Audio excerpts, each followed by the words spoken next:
Sebelumnya saya mohon maaf apabila ada ketidakcocokan atau kesalahan dalam versi cerita, kisah atau silsilah ini. Apabila ada yang tidak berkenan, silahkan tinggalkan pesan di kolom komentar, dan jangan lupa subscribe, like dan hitamkan tombol loncengnya. Terima kasih, silahkan menyimak video selanjutnya.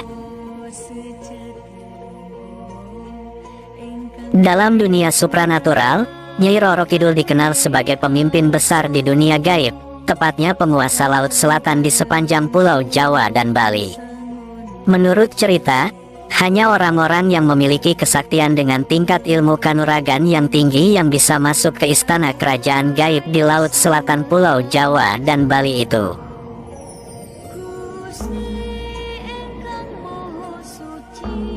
Selain itu, hanya raja-raja Jawa dan orang-orang khusus saja yang bisa bertemu dengan Nyai Roro Kidul.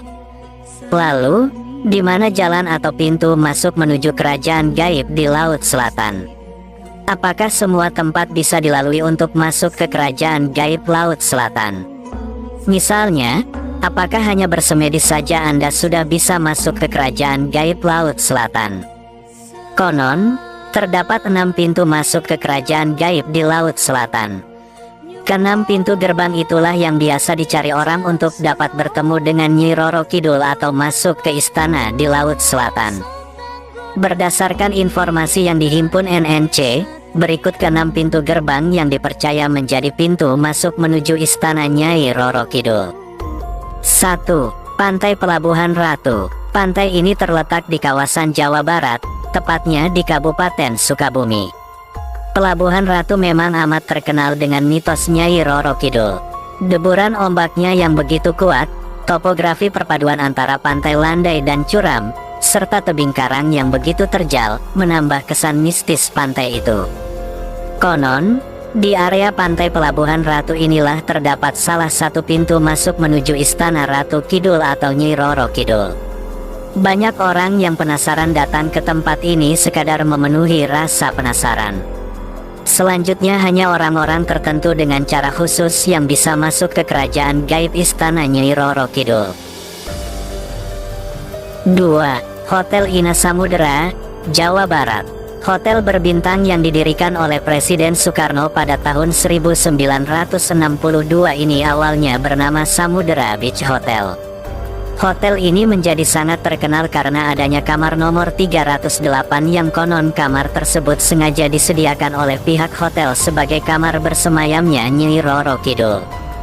Kamar ini tertata dan terawat dengan dilengkapi barang-barang yang amat disukai Nyai Roro Kidul, seperti baju dengan nuansa hijau, kosmetik, kembang 7 rupa, kemenyan, dupa, parfum, dan jajanan pasar. Menurut cerita, di kamar 308 inilah terdapat pintu gerbang menuju istana Nyai Roro Kidul. Jika ada seseorang yang bermeditasi di kamar ini, maka rohnya akan terlepas dan melayang ke alam gaib menuju kerajaan terbesar di pantai Laut Selatan. 3. Pantai Parangtritis, Yogyakarta. Pantai Parangtritis yang terletak 27 km di selatan kota Yogyakarta ini menyimpan banyak cerita legenda mengenai Nyai Roro Kidul. Sebagian orang bahkan percaya bahwa Pantai Parangtritis merupakan satu dari sekian banyak pintu gerbang menuju istana gaib Nyai Roro Kidul. Orang-orang yang meyakini hal tersebut ketika datang berkunjung ke pantai ini harus ekstra hati-hati, jangan sampai mengenakan pakaian dengan nuansa hijau. Kabarnya jika hal ini dilanggar, maka orang tersebut akan terseret arus ombak dan dibawa oleh Sang Ratu Kidul menuju istananya. 4. Pantai Sembukan. Satu lagi pantai yang memiliki nuansa mistis Nyai Roro Kidul adalah Pantai Sembukan. Pantai ini berada di Dusun Sembukan, Kecamatan Parangbupito, Kabupaten Wonogiri, Jawa Tengah. Menurut mitos, Pantai Sembukan merupakan pintu gerbang ke-13 dari kerajaan Ratu Kidul. Gerbang ini digunakan oleh Kanjeng Ratu Kidul untuk bertemu dengan Raja-Raja Kasunanan Surakarta Paku Buwono. Karena dikeramatkannya pantai ini, setiap tahunnya diadakan selamatan Larung Ageng. Meski terkesan mistis, namun pantai ini tetap memiliki daya tarik tersendiri bagi para wisatawan. Ombaknya yang menggelegar dan suguhan pemandangan alamnya begitu memesona. Tak jarang pantai ini menjadi objek wisata yang fenomenal. 5. Keraton Surakarta Hadiningrat. Keraton ini berada di Jawa Tengah, tepatnya di kota Surakarta atau Solo. Keraton ini didirikan oleh Susuhunan Pakubuwono II sekitar tahun 1744 sebagai ganti dari Keraton Kartasura yang hancur lebur, porak-poranda. Dalam keraton ini juga terdapat museum yang menyimpan banyak benda-benda bersejarah perjuangan bangsa Indonesia. Di kalangan masyarakat, berkembang mitos bahwa Sanggabuwana dulunya menjadi tempat bertemunya raja-raja dengan Nyai Roro Kidul. Masyarakat juga meyakini bahwa tempat ini menjadi pintu gerbang menuju istana gaib Nyi Roro Kidul dan masih bertahan sampai sekarang. 6. Vihara Kalyana Mita. Ternyata di Jakarta juga ada tempat yang diyakini sebagai pintu gerbang menuju istana Nyi Roro Kidul. Tempat itu adalah sebuah vihara yang berlokasi di Jalan Pekojan 1 nomor 65, Tambora, Jakarta Barat. Tempat ini memiliki keunikan tersendiri yang berkaitan dengan kisah Nyi Roro Kidul. Dalam vihara ini terdapat tempat khusus untuk pemuliaan Nyi Roro Kidul.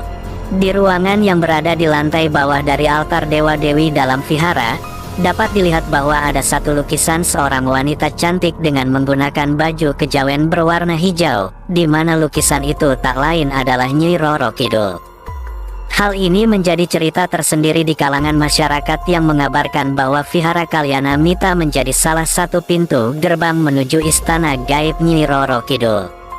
Kepercayaan adat Jawa mengatakan bahwa Nyi Roro Kidul ini tinggal di wilayah pantai selatan Jawa, tepatnya di Pantai Parangtritis. Sampai banyaknya kisah cerita yang kental tentang Nyi Roro Kidul, bahkan banyak orang yang berbondong-bondong mendatangi pantai selatan untuk menyembah dan mengadakan ritual untuk Nyai. Dilansir dari Surabaya, inews.id, pantai selatan Jawa memang terkenal dengan hal-hal yang berbau mistis. Menurut mitos, pantai selatan merupakan wilayah kekuasaan Nyi Roro Kidul. Di kalangan masyarakat Jawa, Nyi Roro Kidul dianggap sebagai penguasa dan memiliki kerajaan di Laut Selatan. Dari kepercayaan ini kemudian berkembang tradisi dan ritual di pantai selatan Jawa. Misalnya saja, tradisi labuhan di Yogyakarta. Labuhan yakni upacara adat yang bertujuan memohon keselamatan untuk Kanjeng Sri Sultan, Keraton Yogyakarta dan rakyat Yogyakarta.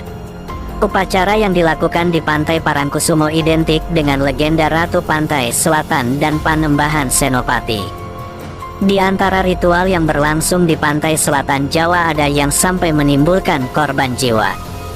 Berikut ritual-ritual di Pantai Selatan Jawa yang memakan korban. Ritual di Pantai Payangan, Jember.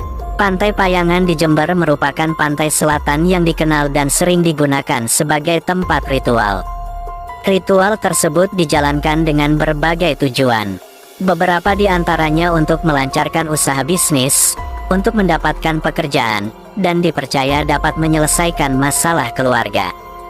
Pada Minggu, tanggal 13 Februari tahun 2022, dini hari, sebuah ritual di Pantai Payangan dilakukan oleh anggota Padepokan Tunggal Jati Nusantara. Rombongan yang terdiri dari 24 orang ini menggelar meditasi di pinggir pantai dengan membaca doa-doa. Kemudian beranjak ke laut untuk melakukan tabur bunga, lalu mereka membentuk dua barisan sambil bergandeng tangan. Namun, belasan orang terseret ombak. Sebanyak 11 diantaranya ditemukan dalam keadaan meninggal dunia.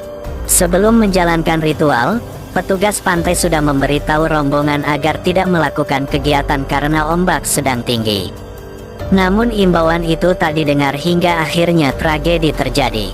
Menurut penuturan dari korban yang selamat, saat sedang melakukan meditasi di pinggir laut, tiba-tiba ombak besar datang dan menyeret temannya.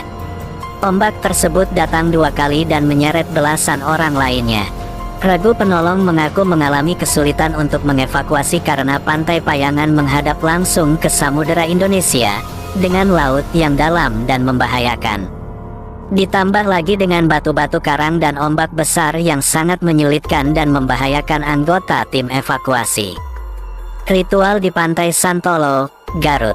Sebuah ritual mistis dilakukan di pantai selatan, tepatnya di Pantai Santolo, Kecamatan Cikelet, Garut. Ritual ini menyebabkan 2 orang korban jiwa dan seorang lainnya menjalani perawatan intensif.